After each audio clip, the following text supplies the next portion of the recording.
일주일 이상의 긴 추석 명절 연휴가 시작이 되었습니다. 직장 때문에, 학업 때문에 나가 있던 가족들, 자녀들, 또 자주 만나지 못하였던 형제들을 만나게 됩니다. 이렇게 오랜만에 가족들을, 사랑하는 이들을 만날 때 여러분들은 어떤 기대를 가지고 만나십니까? 더 건강해져 있기를, 더 성숙해져 있기를, 또 이전보다는 더 어쨌든 진보되어 있기를 바라는 것이 이 부모된 우리의 마음인 것 같습니다. 여러분들 어린 시절에 들었던 한석봉과 한석봉의 어머니 이야기 알고 있지 않습니까? 한석봉의 어머니는 가난했지만 떡 장사를 해서 아들 한석봉이 좋은 훌륭한 사람이 되기를 바랬건만 어린 때부터 부모 곁을 떠난 이 한석봉이는 공부하는 것보다 빨리 집에 돌아가가지고 엄마를 만나기를 기대했다 그러지 않습니까? 그래서 공부하다가 중간에 때려치고 이 엄마를 만나러 오니까 이 엄마가 당황스러워가지고 물론 반가운 마음도 있겠죠. 하지만 공부를 중간에 멈추고 온 아들이 못내 마음에 안 드는 거예요. 그래가지고 너 학업이 네 학문이 진보했냐 이렇게 물으니까 뭐 선뜻 대답을 못해요. 그러면 엄마랑 내기를 하자. 내기를 해가지고 이기면 너 계속 있어도 되고 아니면 너 돌아가라고 엄마가 매몰차게 이야기를 했다 그러지 않습니까? 그래서 밤에 호롱불을 끄고 엄마는 떡을 썰고 한석봉이는 뭘 해야 돼요? 글을 써야 되는데 한참 만에 불을 켜고 보니까 엄마가 썬 떡은 어때요? 가지런하고 고르잖아요. 근데 한석봉이의 글은 어때요? 삐뚤빼뚤 엉터리예요. 엄마가 화를 내면서 돌려보냈다 그러잖아요. 이게 매몰차게 돌려보낸 엄마로 말미암아 한석봉이는 훗날 훌륭한 학자가 되었다. 뭐 이런 이야기. 여기서 중요한 것이 만남보다 중요한 게 뭐예요? 이전보다 진보하는 것, 정진하는 것, 발전하는 것. 예. 오늘 우리가 읽은 이 본문의 말씀이 특별히 이제 명절을 앞두고 있는 그런 상황에 사랑하는 이들을 만나야 되는 우리에게 우리는 얼마나 더 진보했나 이런 질문을 갖게 합니다. 우리 그림 좀 하나 보겠습니다. 지금 우리는 사도 바울의 3차 전도 여행 1차는 이렇게 돌고 2차는 이렇게 돌아서 왔고 3차는 결국 1차랑 2차랑 돌았던 데를 사도 바울이 재방문하는 그런 여정이라 그랬잖아요. 그래서 여기 에베소라는 데가 나오고 사도 바울이 이 갈라디아랑 블루기아를 지나서 에베소에 도착하는 오늘 19장 1절이 요까지 그런 이야기예요. 근데 지난 시간에 읽었던 그런 말씀에 사도 바울이 예루살렘을 거쳐서 안디옥으로 돌아갔을 때 에베소에 남아 있었던 브리스길라랑 아굴라가 있었는데 마침 고린도에서 누가 왔다 그래요? 아볼로가 왔는데 저기서 온 게 아니라 이쪽 거기 아프리카에 있는 중요한 도시 메모를 거기 안 가져왔는데 어쨌든 거기서부터 18장에 나오나요? 알렉산드리아. 예. 알렉산드리아에서 온 이 아볼로라는 사람이 알렉산드리아가 학문의 도시이고 거기 교회 사적으로 아주 중요한 그런 도시이고 뭐 이러는데 거기서 온 아볼로 언변도 좋고 성경 지식도 풍부하였던 아볼로가 와가지고 성경에 대한 이야기를 하고 있고요. 뿐만 아니라 예수님에 대해서 이야기를 하는데 예수님 이야기를 하는 게 아니라 예수님에 관한 이야기를 하는 거잖아요. 그러니까 이게 뭐 흡사 이런 거예요. 요즘 이 젊은 이들이 좋아하는 음식 가운데 빨간 거, 허구어 뭐 이런 음식이 있어요. 포구어라는 음식, 우리 윤경원 집사님 뭔지 알아요? 잘 모르잖아요. 뭐 매워요. 되게 매워요. 근데 젊은 청년들이 그걸 잘 먹어요. 근데 저도 뭐 즐기는 건 아니지만 한번 먹어보고 이런 걸 애들이 좋아하나? 뭐 이래요. 근데 포구어를 먹어본 사람들은 포구어 좋아해? 네. 이게 좋아요. 근데 포구어가 뭔지를 이렇게 이야기를 하는데 이것을 설명을 들어. 그 맵고 빨갛고 뭐 이런데 뭐 뜨거운데 뭐 이거는 경험해보지 못한 그런 거예요. 그러니까 예수님에 대한 그런 거를 이 아볼로가 이야기를 하는데 예수님은 구주이시고 우리의 구세주이시고 이런 얘기를 해야 되는데 예수님이라는 분이 좋은 분이래. 뭐 이거 그냥 전해 들은 그런 이야기를 하고 있는 그런 거예요. 이 이야기를 아볼로가 사람들 앞에서 성경 지식을 이야기하면서 이야기하는 거를 누가 봤다고요? 브리스길라랑 아굴라랑 보고는 안타까운 마음으로 이 아볼로를 데려다가 예수님에 대한 그런 이야기를 자세히 성경을 펴가면서 자세히 가르칩니다.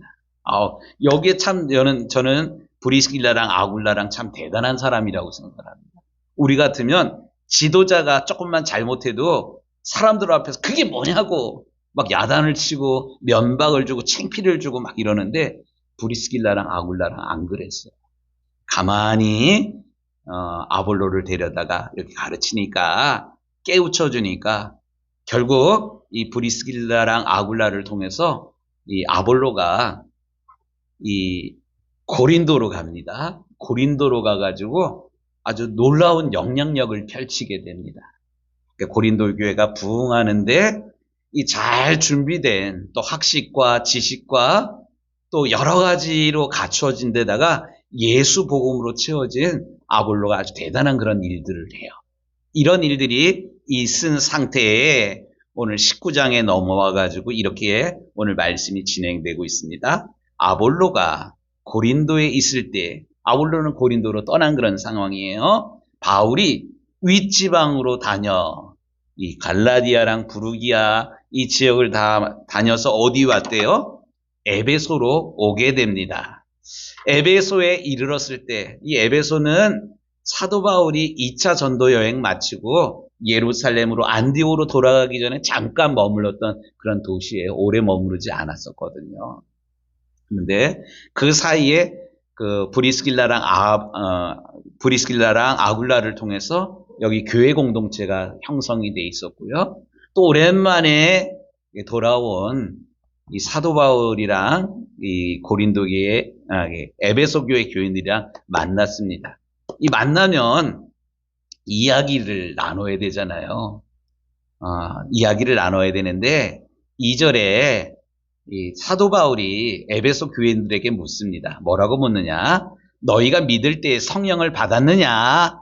이렇게 물어요. 그랬더니만 그들이 대답하기를 아니라 우리는 성령이 계심도 듣지 못하였노라. 바울이 이르되 그러면 너희가 무슨 세례를 받았느냐?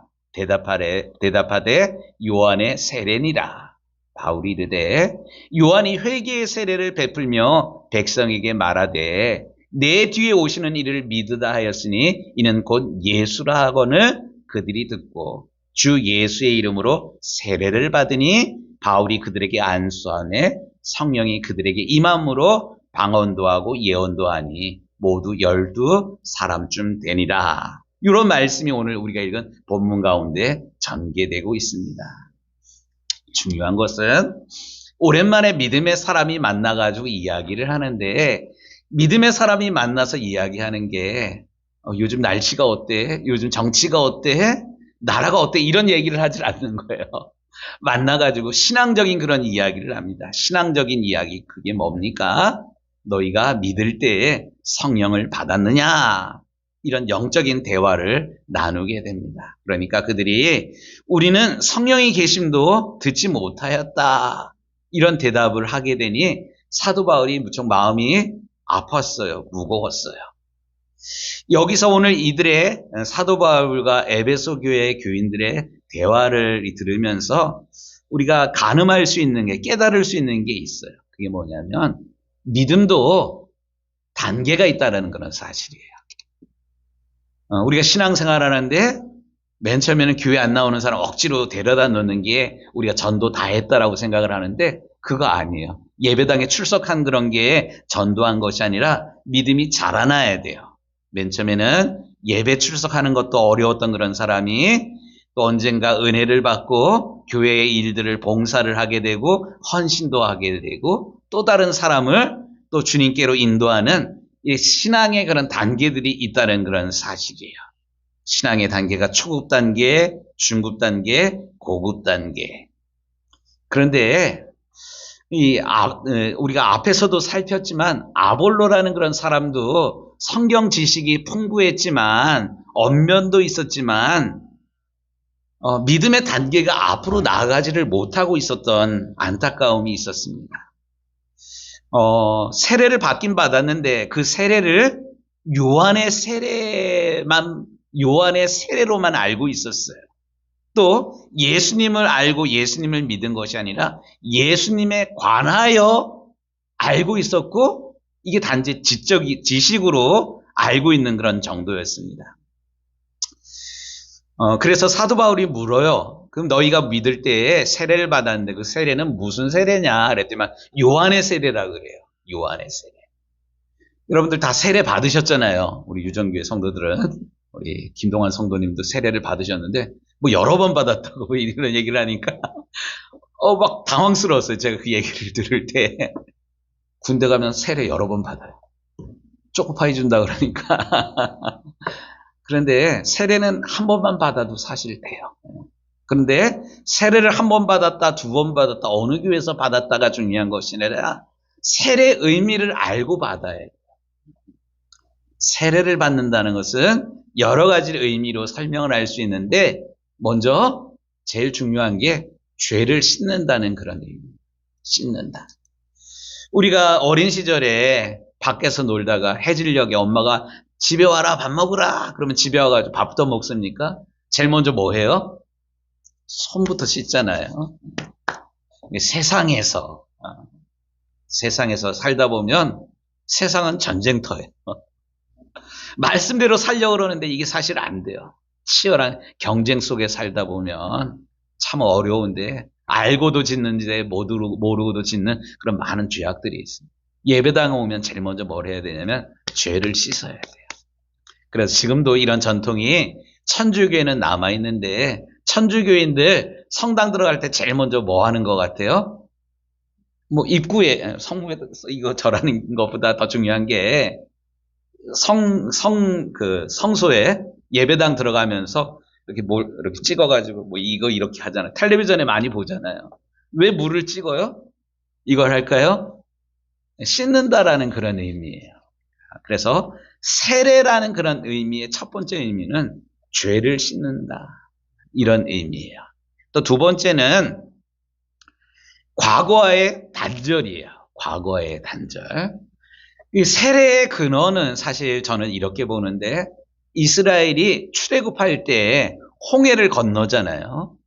홍해를 건널 때 홍해를 건넘으로 인해서 종살이 하던 것에서 완전히 단절돼서 자유인이 됩니다. 가나안 땅에 들어갈 때도 마찬가지야. 가나안 땅에 들어갈 때도 40년 동안 헤매다가 가나안 땅에 들어가면서 뭘 건너가야 돼요? 요단강을 건너잖아요. 강을 건넌다. 과거와의 단절이에요. 결국 세례라는 것은 우리의 옛사람이 예수님과 함께 죽음으로 말미암아 예수님과 함께 십자가의 죽음으로 말미암아 과거에 나는 이미 죽었다. 예수님께서 다시 부활할 때 우리는 다시 살아났다. 이런 의미로 과거의 단절의 의미로 세례의 의미를 우리는 기억해야만 합니다. 그래서 로마서 6장 6절에 우리의 옛사람이 예수와 함께 십자가에 못 박혔나니 세례의 두 번째 의미는 과거의 단절. 이거보다 더 중요한 것이 있어요. 그게 뭐냐면 과거와의 단절 이걸 뿐만 아니라 우리가 새로운 삶을 살아가는 그런 거예요. 예수님 부활하셨잖아요. 또 부활하신 예수님 우리와 함께 하시잖아요. 예수님과 함께 우리가 새로운 삶을 살아갑니다. 그래서 오늘 우리가 예배 전에 불렀던 내가 그리스도 함께 십자가에 못 박혔나니. 갈라디아서 2장 20절. 그러므로 이제는 내가 산 것이 아니 오직 내 안에 누가 사신 거예요? 그리스도께서 사신 것이라. 내가 육체 가운데서 사는 것은 나를 사랑하사 나를 위하여 자기 자신을 버리신 하나님의 아들을 믿는 믿음으로 사는 것이라. 이게 세례받는 의미예요. 맨 처음엔 죄 씻음, 두 번째는 과거의 단절, 세 번째는 오직 내 안에 예수님께서 왕으로 나를 다스려 주시고 나와 함께 하심을 믿는 것, 이게 세례의 의미입니다. 그런데 에베소 교회 교인들을 만나서 사도 바울이 이야기를 하는데, 이 에베소 교회 교인들이 이 믿음의 단계가 그냥 예배당 출석하는 이런 단계로만 머물러 있는 것을 사도 바울이 너무 안타깝게 여겼어요. 이것은 사실 우리가 세상을 살아가면서 만나는 사람들 가운데도 이런 경우가 참 많아요. 여러 사람들을 만나게 되는데, 우리가 만나는 사람들 가운데 우리가 믿는 예수님의 복음이, 예수님이 그들 가운데 있을까? 있었으면 좋겠는데, 또 교회에 나오는 사람들 가운데 이들의 믿음이 이렇게 진보했으면 좋겠는데, 이것을 확인할 방법이 사실 없어요. 우리의 믿음을 어떻게 확인할 방법이 없어요. 이럴 때 아주 유효한 그런 방법이 있는데, 두 가지 질문이에요. 우리 은택 집사님, 예. 우리가 잘 알고 있는, 엔터 좀 쳐줘요. 예. 우리가 저쪽에 그림 붙여져 있던 거 있잖아요. 예. 전도 폭발. 두 가지 영적 질문. 예. 물음이 두 개인데, 이 물음이 단지 물음이 아니라 이 두 가지가 청진기가 됩니다. 그 사람의 영적인 상태. 그래서 오늘 밤 이 세상을 떠난다면 천국에 들어갈 것을 확신하고 있습니까? 이렇게 물었을 때 이 사람이 아멘 뭐 이렇게 대답하면 일단 안심이야. 또 다른 그런 질문이 있는데, 또 다른 질문이에요. 천국에 들어갈 확신이 있다 그러는데 그 이유가 도대체 무엇입니까? 만일 오늘 밤 이 세상을 떠나 천국문 앞에 섰는데 그때 하나님께서 선생님에게 내가 너를 나의 천국에 들어오게 될 이유가 무엇이겠냐고 묻는다면 어떻게 대답하시겠습니까? 이렇게 물었을 때 그 사람의 대답을 들어보면, 이 사람의 믿음이 정말로 구원을 얻을 수 있는 그런 믿음이 있구나. 이 사람이 대답은 아멘이라고 그랬는데 조금 이상해. 다음 그림 좀 한번 좀 봐주세요. 이 두 가지 질문이지만 두 가지 질문에 따라서 상황이 여러 개가 돼요. 1, 2, 3, 4. 이 네 가지가 돼요. 이 말은 곧 이 사람이 대답을 했긴 됐는데, 이 사람이 착각 비신자, 자기는 구원을 받았다고 생각을 하는데 예수님 때문에 구원을 받았다고 생각하는 게 아니라, 예를 들어서 우리 엄마가 새벽기도 열심히 하는 시골교회 권사님이에요. 그렇기 때문에 우리 엄마가 날마다 나를 위해서 기도하고 있기 때문에 나는 천국에 갈 수 있어요. 이렇게 대답했다면 이 사람에게 믿음이 있는 거예요, 없는 거예요? 이 사람 믿음 없어요. 우리가 구원받는 거는 엄마의 믿음이랑 우리의 믿음이 사실 달라요. 또 어떤 사람은 이렇게 대답하기도 해요. 실제로 저도 이제 분당에서 전도하다가 그런 사람 봤는데, 자기가 전방부대 대대장 출신이라는 거예요. 그런데 자기가 대대장일 때 교회 군목이 예배당을 짓는다 그래가지고 자기가 공병대 보내고 시멘트 줘가지고 교회를 지었대. 자기가 교회 짓는데 이렇게 일조를 했기 때문에 천국이 만약에 있다면 자기는 당연히 천국 가야 된다는 거야. 이렇게 해서 이야기하는 사람이 실제로 있어요. 근데 천국은 그렇게 가는 건 사실 아니거든요. 이 사람도 착각 비신자야. 또 어떤 사람은 천국에 들어갈 확신이 있냐 그랬더니만 자신이 없어. 근데 알고 보니까 이 사람이 예수님에 대한 그런 믿음이, 예수님은 나의 구주이시고 나의 주님이십니다, 이런 고백이 약해요. 그렇기 때문에 천국에 들어갈 확신이 있냐 그럴 때, 어떨 때는 은혜 충만할 때는 있고 또 기도하지 않고 이럴 때는 확신이 없어요. 그러니까 상황이 이 네 가지로 이렇게 바뀌게 됩니다. 다음 그림 좀 봐주셔요. 그래서 해석과 처방 이래가지고 전도 폭발에서는 네 가지를 이야기를 해요. 예라고 대답하지만 그리스도를 신뢰하는 이 진짜 믿음이 있는 사람들에게는 이 사람은 이미 신자인데 이미 신자인 사람을 만나면 반갑잖아요. 이 간증을 듣고 싶어요. 이러면 이 사람이 은혜 받았던 것, 예수님 만난 그런 이야기, 예수님 만난 다음에 자기의 삶이 어떻게 바뀌었는지 이런 이야기를 막 하면 할렐루야, 할렐루야. 막 동지를 만나니까 너무나도 반가운 첫 번째 그런 경우가 있어요. 두 번째 경우는 천국에 들어갈 확신이 있냐? 아니야. 문제는 뭐냐면 자신을 신뢰하고 있는 그런 사람이야. 나처럼 착한 사람이 어디 있냐고. 나처럼 선한 일 많이 한 사람이 어디 있냐고. 이 사람을 진단을 하면 착각 비신자. 이 사람에게는 복음이 선포돼야 돼요. 이 사람은 복음을 다시 들어야 되는 그런 사람이에요. 교회 안에도 이런 사람이 의외로 많습니다. 세 번째 경우도 있어요. 세 번째 경우, 예라고 대답하지만 자신을 신뢰하는 사람, 착각 비신자. 복음을 다시 제시해야 되는데 인간은 죄인입니다. 죄인은 스스로를 구원할 수 없습니다. 이 부분을 통해서 복음이 제시돼야 되고요. 네 번째는 아니요. 또 그 이유가 그러면서도 나는 예수님을 믿는다고, 나는 부족하지만 예수님이 구주이심을 믿는다고 이런 사람들에게는 확신이 부족하기 때문에 예수님이 어떤 분이신지 또 예수님께서 오셔서 하신 일이 무엇인지 하나님은 결국 사랑이시라는 이야기를 통해서 이 복음을 다시 제시하는 겁니다. 어쨌든 지금 사도 바울이 안디옥 교회 교인들을 오랜만에 만나가지고 반가웠지만 이렇게 이야기를 나누다 보니까 이 안디옥 교회 교인들이 예배당만 출석하는 이 기초신앙만 가지고 있어요.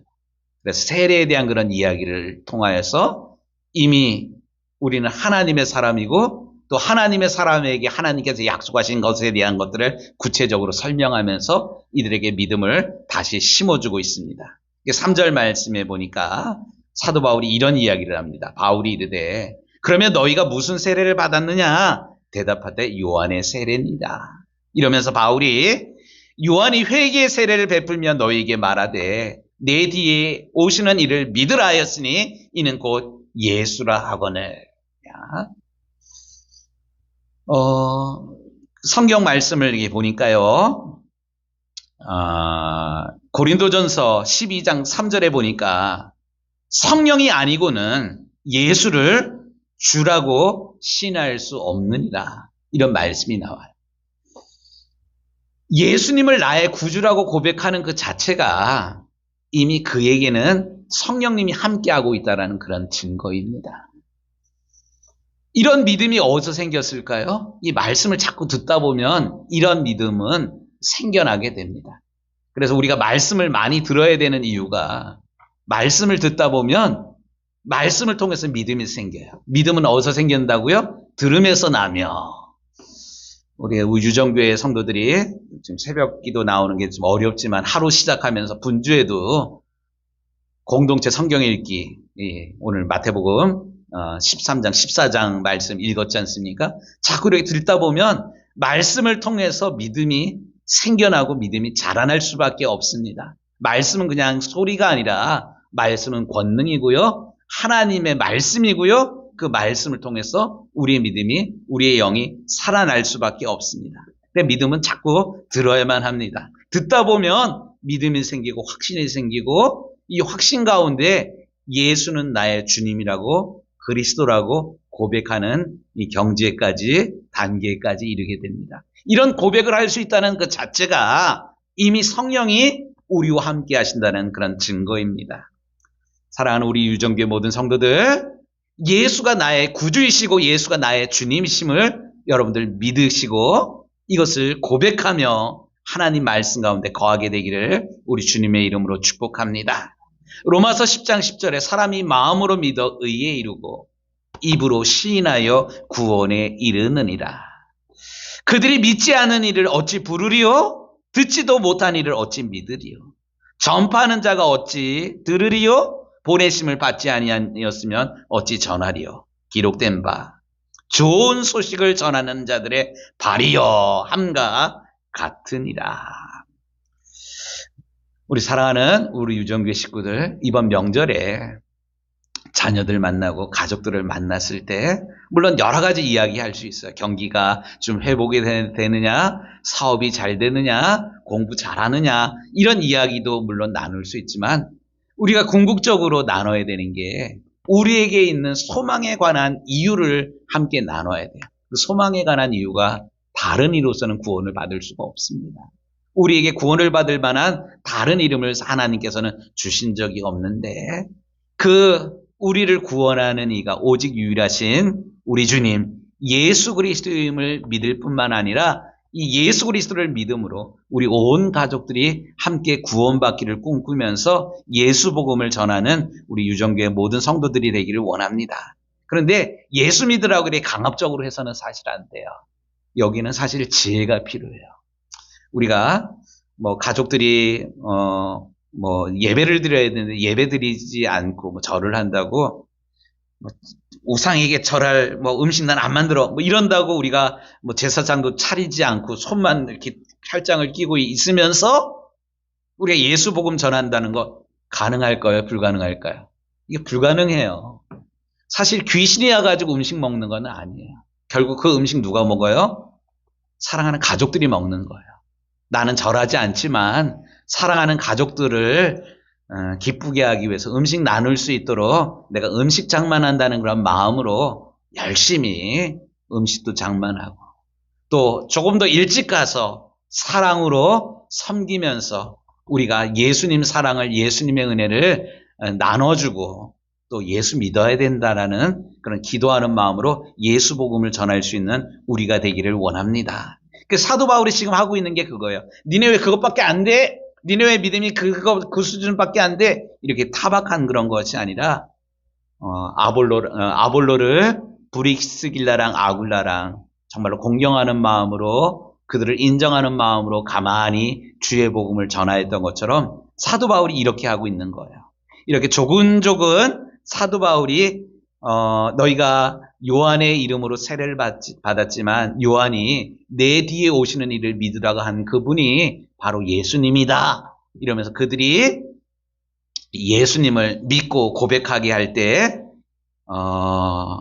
그들에게도 사도 바울에게 뿐만 아니라 그들에게도 성령이 임하게 됩니다. 6절 말씀 바울이 그들에게 안수하며 성령이 그들에게 임함으로 사도 바울의 이런 노력이 또 배려하는 그런 마음이 여기 사실 담겨 있습니다.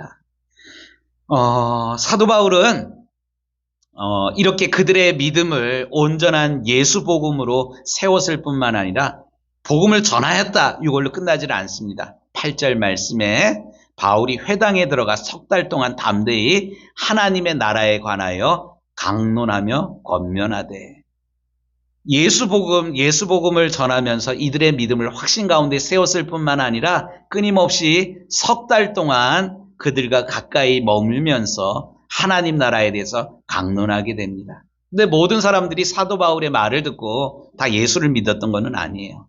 어떤 사람들은 이 도를 비방하거늘 바울이 그들을 떠나 그 자리를 피했어요. 내가 맞다, 네가 틀리다 이런 거 옥신각신하지 아니하고 떠나서 제자들을 따로 세웠어. 믿음의 사람들을 따로 세워서 두란노 서원에서 날마다 강론하니라. 2해 동안 이같이 하니 끊임없이 복음을 전하고 또 양육하는 가운데 아시아에 사는 자는 헬라인이나 유대인이나 가리지 아니하고 주의 말씀을 다 듣게 되고 믿음 가운데서 든든히 세워지게 됩니다. 이제 말씀을 이제 마무리합니다. 사랑하는 우리 유정교회 식구들, 이번 명절에 우리 가족들 만날 터인데 기대하는 그런 마음도 있지만 걱정도 되는 부분이 없지 않아 있을 겁니다. 하지만 우리의 약한 부분, 걱정되는 부분들을 우리 하나님께 맡기면서 기도하면서 가족들을 만나게 되기를 바랍니다. 또 갈등보다는 불편한 이야기보다는 우리가 먼저 은혜 받은 그런 사람들이지 않습니까? 은혜 받았으니 사랑의 마음으로 가족들을 더 사랑하고 섬기며 또 넓은 마음으로 기다려줄 수 있는 우리가 되기를 원합니다. 그러면서 놓치지 말아야 되는 것, 우리 가정이 여호수아의 고백처럼 나와 우리 집은 오직 살아계신 하나님만을 섬기겠다는 그런 믿음의 고백으로 우리 가정을 믿음의 가정으로 세우는 데에 다시 열심을 낼 수 있는 이 명절날이 되기를 우리 주님의 이름으로 축복합니다. 아멘. 하나님 아버지 감사합니다.